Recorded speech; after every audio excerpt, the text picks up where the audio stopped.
Amen. Alors, ici Pierre le messager.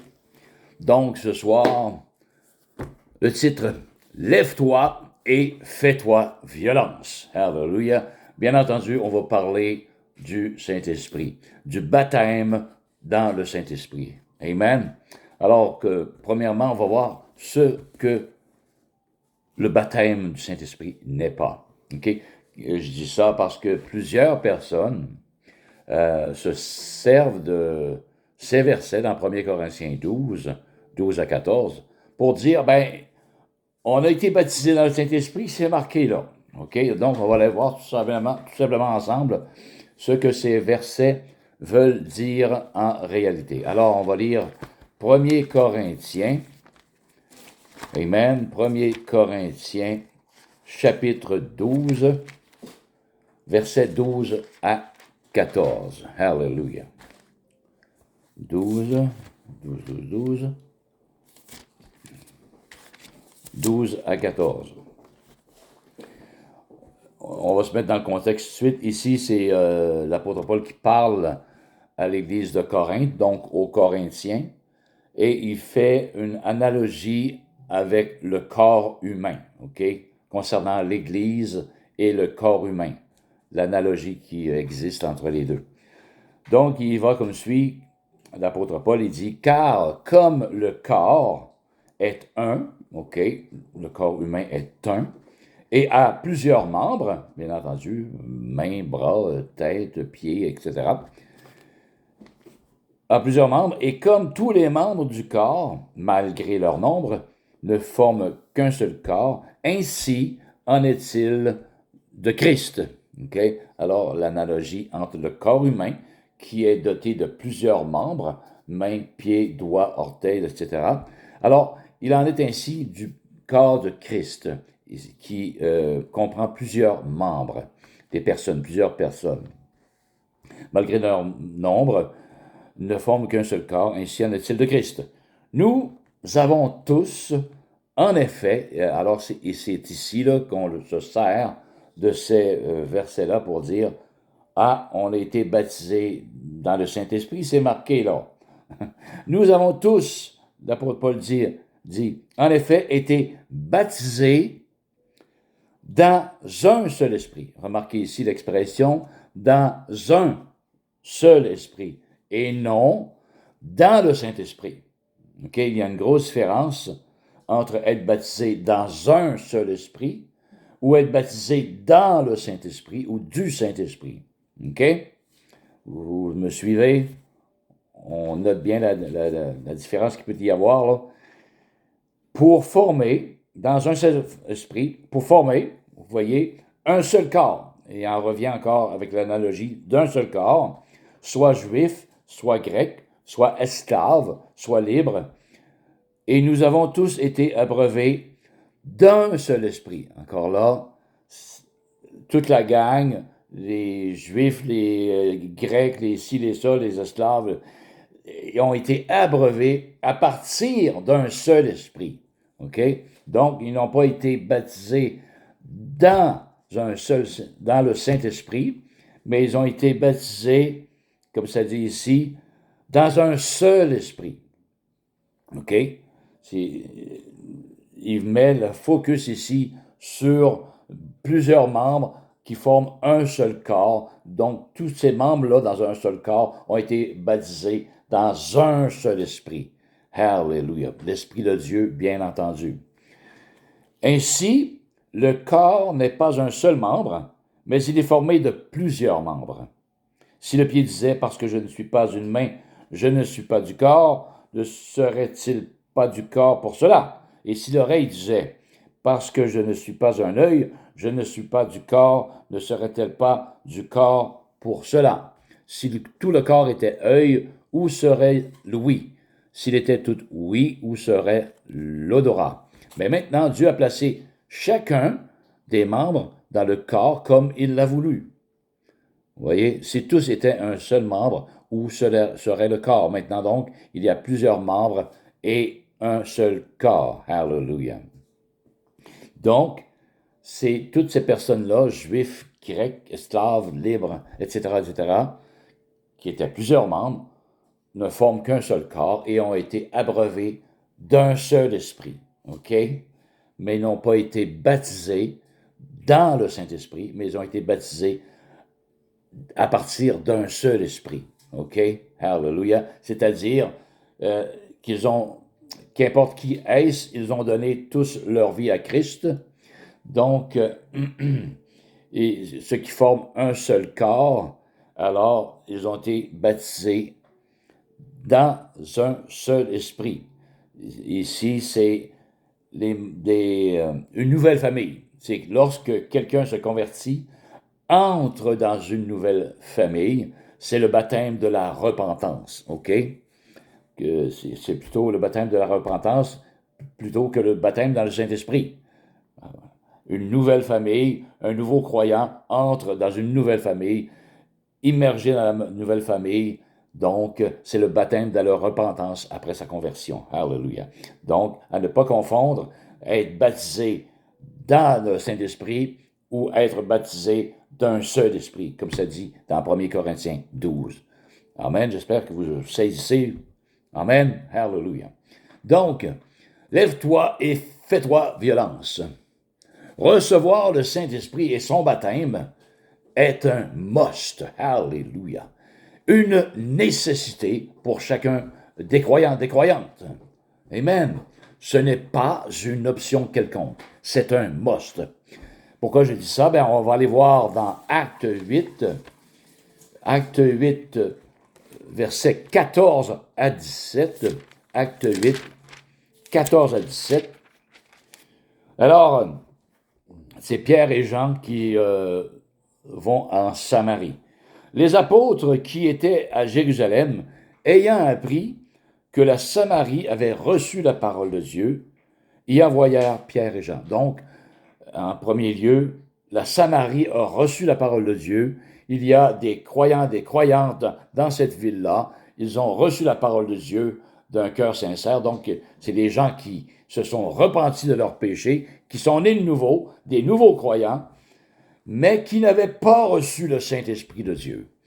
Eh oui, car ils avaient reçu seulement la parole de Dieu.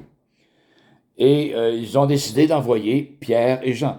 Donc, Pierre et Jean arrivèrent maintenant chez les Samaritains, prièrent pour eux. Pourquoi?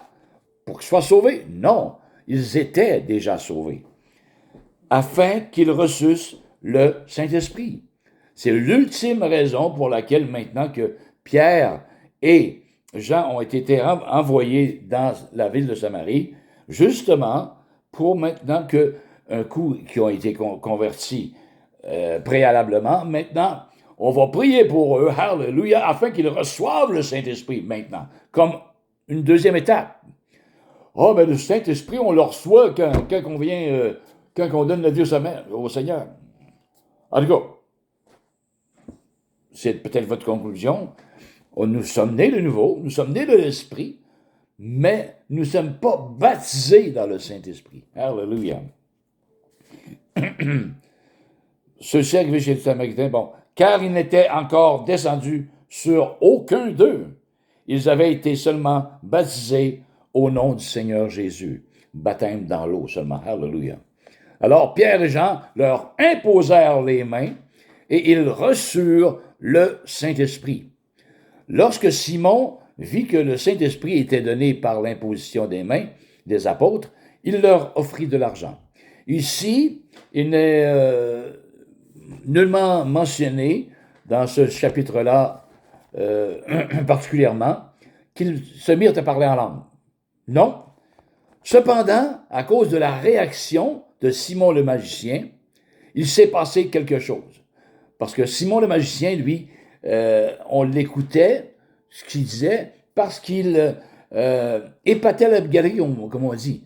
Et les gens de Samarie disaient, il a la puissance de Dieu, celle qu'on appelle la grande. Et ils étaient à l'écoute de ce Simon-là, parce qu'il faisait de la magie. Hein? Et lui, encore là, à cause qu'il a vu que le Saint-Esprit est descendu sur ces personnes-là, et a entendu, il les a vus, qu'il parlait en langue, il s'est dit, ben moi aussi, je veux avoir ce pouvoir-là, afin que lorsque j'imposerai les mains aux malades, pas aux malades, mais aux gens, qu'ils reçoivent le Saint-Esprit et qu'ils parlent en langue. N'est-ce pas? C'est un pouvoir de plus que j'aurais pour épater la galerie. C'est la manière dont Simon le magicien pensait. OK? Oui, il s'était converti, mais c'était fraîchement converti, il n'était pas encore tout à fait donné au Seigneur. Et l'apôtre Pierre le réprimandait par la suite, bien entendu. Hallelujah. Donc, oui, c'est une nécessité, c'est un must. C'est la raison pour laquelle Pierre et Jean ont été envoyés en Samarie pour qu'ils reçoivent le Saint-Esprit et son baptême. Hallelujah. Après qu'ils eurent été convertis quelque temps auparavant. Hallelujah. Et également dans Acte 19, pour voir également que le Saint-Esprit n'était pas là à la conversion de ces nouveaux disciples. Acte 19, 1 à 7.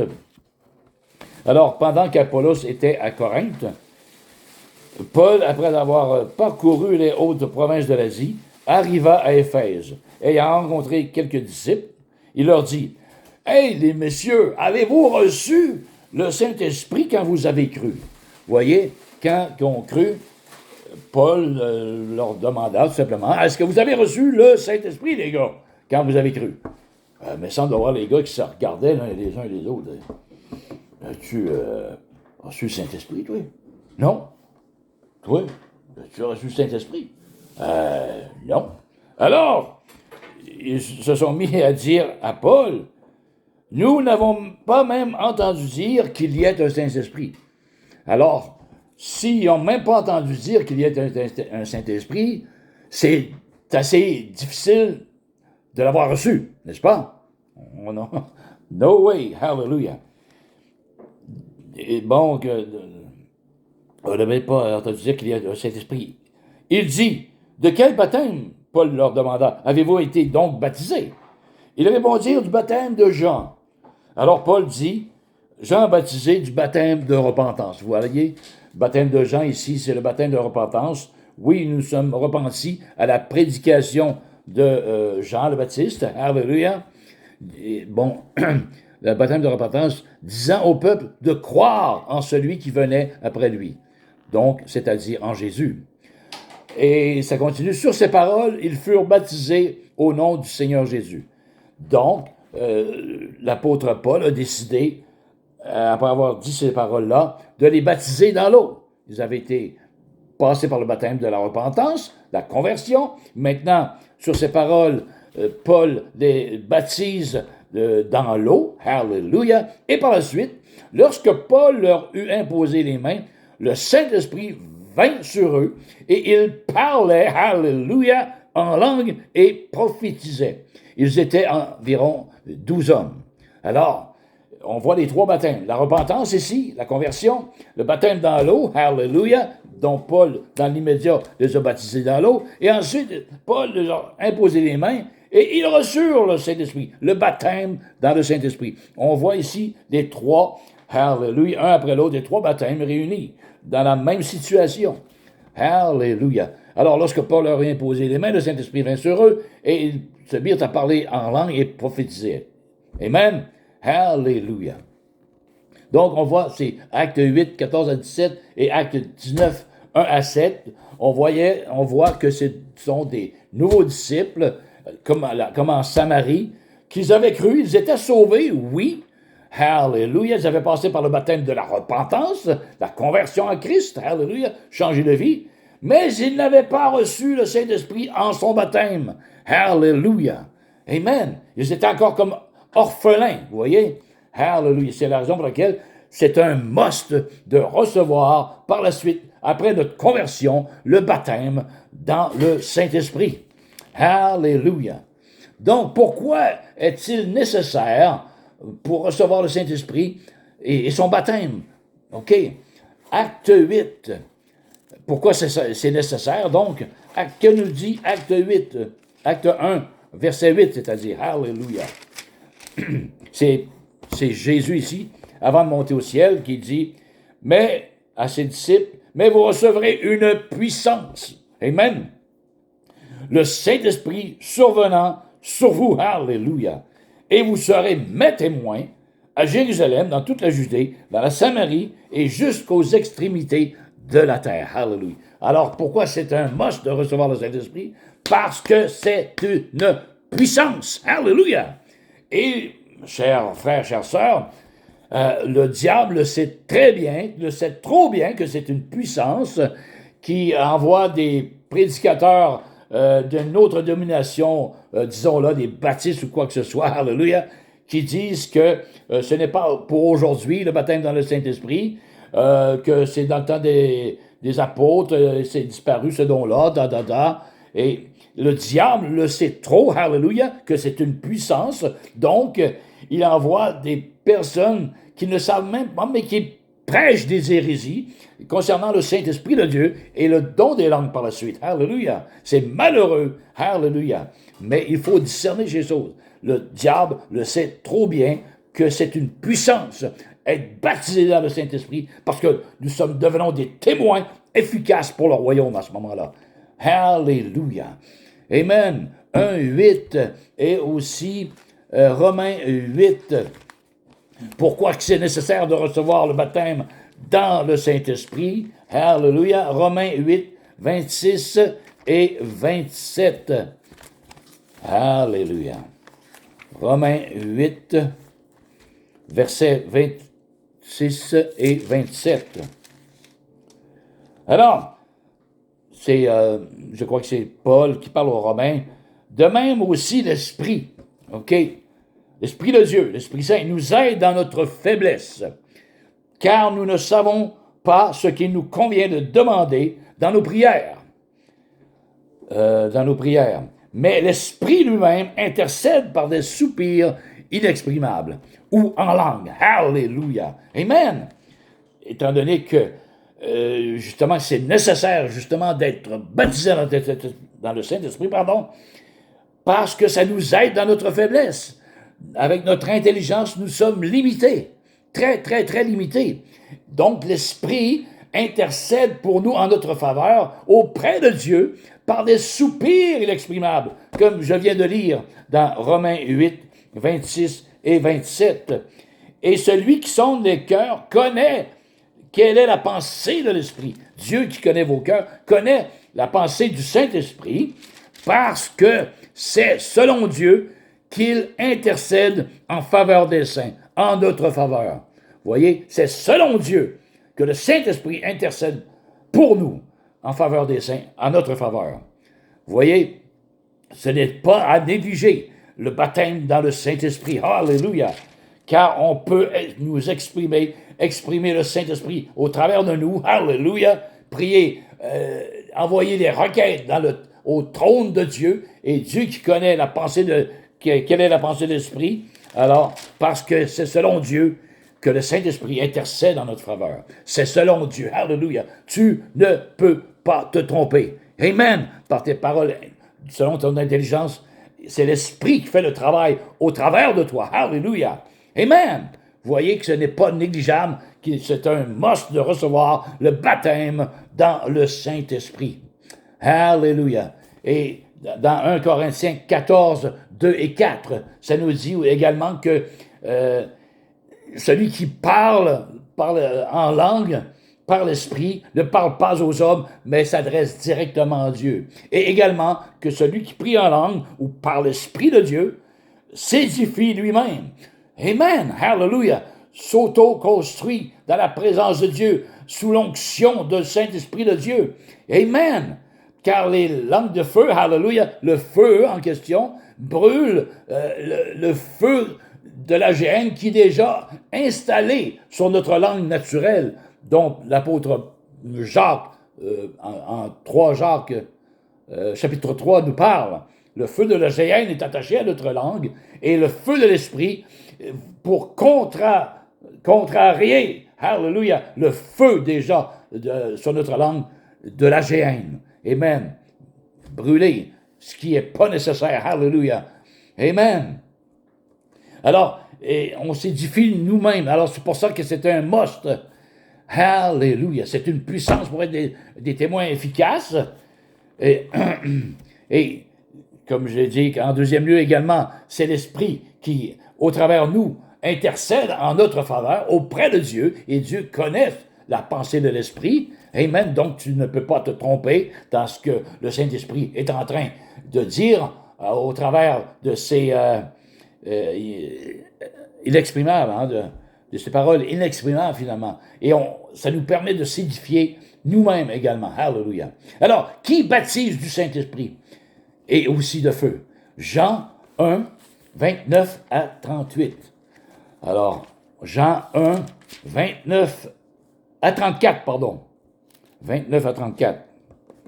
Alors, le lendemain, Jean vit Jésus venant à lui, et il dit, voici l'agneau de Dieu qui ôte le péché du monde. C'est celui dont j'ai dit, après moi vient un homme qui m'a précédé, car il était avant moi. Je ne le connaissais pas, mais c'est afin qu'il fût manifesté à Israël que je suis venu baptiser d'eau. Alléluia. Jean rendit ce témoignage. J'ai vu l'Esprit descendre du ciel comme une colombe et s'arrêter sur lui, sur Jésus. Donc, Jean le Baptiste a été témoin de cette chose-là, que lorsque Jésus est sorti de l'eau, il a vu l'Esprit Saint, sous une forme corporelle, comme une colombe, descendre sur Jésus. Alléluia. Comme une colombe s'arrêter sur lui.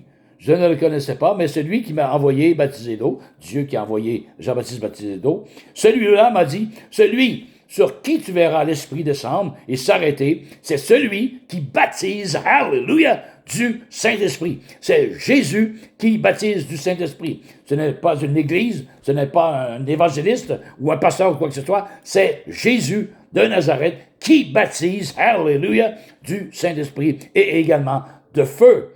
Amen. Et j'ai vu et j'ai rendu témoignage qu'il est le Fils de Dieu. Alléluia. Donc, amen.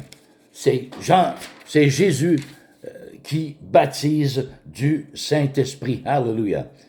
Amen. Alors, mais, où suis-je? Ça sera pas long. Donc, c'est Jésus qui baptise du Saint-Esprit et également baptise de feu. Alléluia.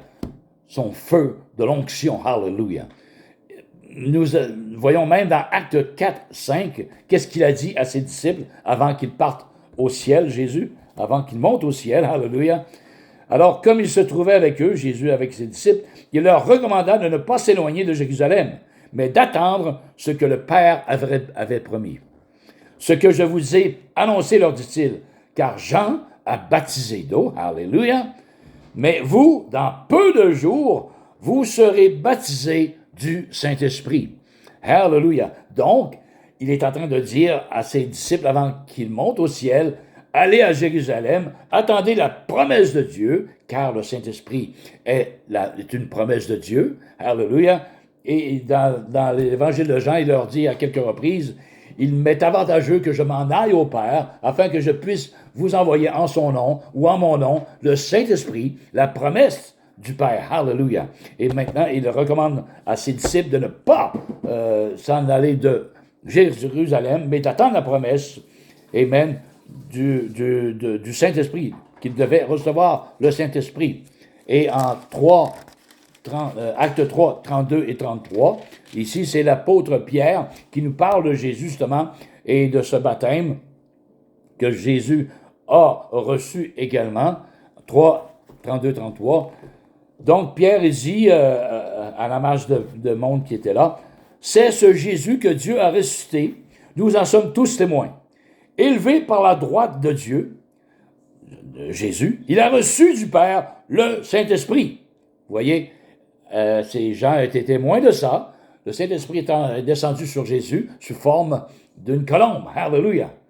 Et il relate ça, l'apôtre Pierre relate ça. Il a reçu du Père le Saint-Esprit qui avait été promis et il l'a répandu. C'est Jésus qui a répandu le Saint-Esprit. Alléluia. Comme vous le voyez, ça se voit que quelqu'un reçoit le baptême du Saint-Esprit. Ça se voit. Alléluia. C'est pour ça que je dis que Simon a vu ça, le magicien dont je parlais tantôt dans Acte 8, il a vu cette chose-là, il voulait acheter ce pouvoir-là, alléluia, ça se voit, comme vous le voyez, et l'entendez. Ça s'entend. Quelqu'un qui est baptisé du Saint-Esprit, dans le Saint-Esprit, immergé dans le Saint-Esprit, des fleuves d'eau vive vont couler de son sein et va se mettre à parler en langue. Alléluia. Amen. C'est ce que Pierre veut dire ici. Comme vous le voyez et l'entendez. Donc, j'en reviens au magicien Simon, il a vu ces choses-là et il l'a également entendu. Et il voulait acheter ce don, ce pouvoir-là, qui disait, avec de l'argent, pour épater la galerie. Alléluia. Mais Pierre l'a répugné. Alléluia. Donc, recevoir le baptême du Saint-Esprit, ça se voit et ça s'entend.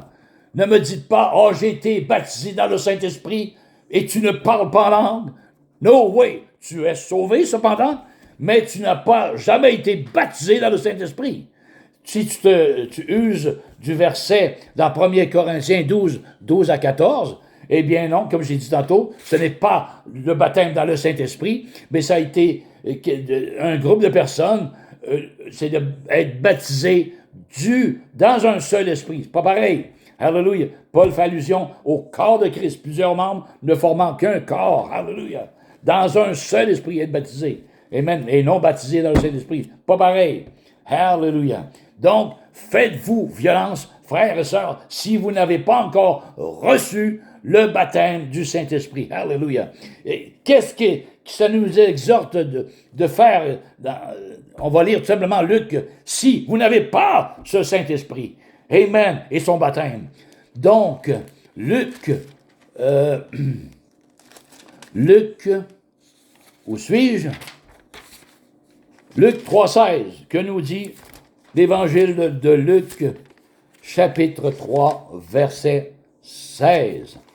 Alléluia. Luc 3,16. J'y arrive. 3,16. Donc, comme le peuple était dans l'attente et que tous se demandaient en eux-mêmes si Jean n'était pas le Christ, il leur dit à tous, moi, je vous baptise d'eau.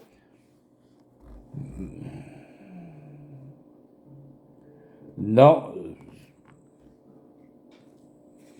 excusez-moi, je reviens. Donc, ce n'est pas Luc 3,16, mais bel et bien Luc 11, versets 11 à 13. Hallelujah.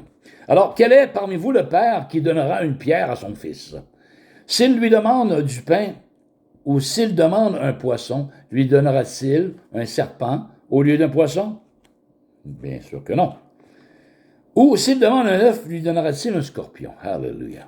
Si donc, méchants comme vous l'êtes, vous savez donner de bonnes choses à vos enfants, à combien plus forte raison le Père Céleste donnera-t-il le Saint-Esprit à ceux qui le lui demandent? Bien entendu, ce n'est pas un païen dans le monde qui va demander le Saint-Esprit à Dieu. Hein? On parle bien ici des gens nés de nouveau, des croyants qui sont sauvés à 100%, mais qui n'ont pas ce Saint-Esprit et son baptême. Hallelujah! Ça nous dit ici tout simplement de le demander au moyen de la foi. Hallelujah! Car c'est une promesse. Et pour nous et pour tous ceux dont le Seigneur va les appeler. Amen! C'est une promesse. Donc, et vous allez être témoin de quelqu'un qui est baptisé dans le Saint-Esprit lorsque vous allez le voir et vous allez l'entendre. Amen! Parler des anges, le langage des anges, le langage spirituel, le langage céleste. Alléluia! Dont Dieu en saisit tout le sens. Amen! Alléluia! Parce que le Saint-Esprit intercède en notre faveur et Dieu connaît quelle est la pensée de l'Esprit. Donc, il n'y a pas de secret devant Dieu. Alléluia! Lorsque nous balbutions, on va appeler ça comme ça, en langue étrangère. Alléluia! Amen. Alléluia. Donc, Dieu comprend ce langage-là, mais pas le diable. Et le diable, je vous le rappelle, il ne veut pas que vous soyez baptisés dans le Saint-Esprit. Il va te dire, hey, voyons donc, t'es pas pour blablabla, bla, bla, bla, tu vas avoir l'air fou. Voyons donc. Voyez comment il s'y prend le diable. Alléluia. Amen. Mais c'est surnaturel. Le baptême dans le Saint-Esprit est surnaturel. Il n'y a rien de naturel là-dedans. Ouais, mais je vais avoir de l'air fou. Hey! Veux-tu être baptisé dans le Saint-Esprit? Veux-tu être rempli des eaux vives de Dieu? Hallelujah! Veux-tu envoyer, amen, tes expressions de même au trône de la grâce de Dieu, que lui seul comprend les langues célestes? Ouais, mais je vais avoir de l'air fou. Hey, laisse faire, le diable te chuchote ça, t'es blablabla. Bla, bla, bla. Et je vous montrerai, hallelujah, également un enseignement d'une personne, c'est malheureux, c'est très malheureux, qui dit qu'il y a dans la Bible des fausses langues et des vraies langues. Il dit les vraies langues de Dieu, ce sont les langues des Grecs, les Mèdes, lorsque les 120 personnes sont mis à parler en d'autres langues, des langues du peuple. Mais ça c'est orchestré par Dieu. 3000 personnes sont venues à la connaissance de Jésus-Christ à ce moment-là. C'est pas pareil. Mais en 1 Corinthiens 12, 13, 14, Paul parle du baptême dans le Saint-Esprit, les langues, hallelujah, dont personne ne peut comprendre. OK? Hallelujah. Mais le diable sait trop bien, je le répète, le diable sait trop bien que c'est une puissance afin que vous soyez des témoins efficaces pour le royaume de Dieu. Et le diable ne veut pas ça. Il te chuchote, voyons donc, ça n'a pas de bon sens, des blablabla, t'es pas pour parler de main, voyons donc, t'es plus intelligent que ça. Hallelujah. Mais Dieu a choisi les choses folles du monde pour confondre les sages. Amen. Peut-être toi tu es un chrétien, peut-être es-tu trop sage pour gober les dons de l'esprit. Hallelujah, comme la simplicité, avec la simplicité d'un enfant, hein, tu raisonnes trop, ben voyons donc, hein, avec ton cérébral, tu raisonnes trop, soit aie la foi comme la foi d'un enfant, hallelujah, et reçois le baptême dans le Saint-Esprit, crois-le de tout ton cœur, demande-le à Dieu, et il te le donnera, hallelujah, assurément, et tu te mettras à parler en d'autres langues, t'exprimer en langue étrangère, hallelujah, amen. Non pas pour impacter la galerie. Non pas pour dire, hey, hallelujah, voici, je suis meilleur que toi. Ça n'a rien à voir. Hallelujah. C'est une puissance pour le salut de quiconque croit. Hallelujah. Amen. Oui, la croix, mais le baptême dans le Saint-Esprit est une puissance pour être des témoins efficaces. Amen. Donc, lève-toi, hallelujah, et fais-toi violence. Amen. Père éternel, parle à tes cœurs qui ont reçu la parole de Dieu maintenant, hallelujah, et que tu puisses te révéler toi-même à ces cœurs, qui ont faim, qui ont soif, mais dépose une faim, une soif dans le cœur de ces personnes-là, afin qu'ils puissent vraiment rechercher la face de Dieu, mais aspirer au don de l'Esprit, hallelujah, à recevoir le baptême dans le Saint-Esprit. Amen, d'une foi sincère, d'une foi comme un enfant. Réponds à leurs prières maintenant, Père, hallelujah, et que tout chuchotement du diable maintenant soit bloqué par le Saint-Esprit de Dieu. Amen. Dans les cœurs de ces personnes qui veulent recevoir tout ce que tu as donné. Amen pour ces personnes. Amen. Soyez bénis. C'était Pierre le Messager. N'hésitez pas à mettre vos commentaires, vos questions, quoi que ce soit. Je suis prêt à prier avec vous et pour vous, afin que vous puissiez recevoir ce merveilleux Saint-Esprit de Dieu. Amen. Que vous puissiez vous exprimer en d'autres langues et en langues étrangères, en langue céleste. Amen. C'était Pierre le Messager. On se dit à la prochaine. Soyez bénis. Amen and amen. Hallelujah.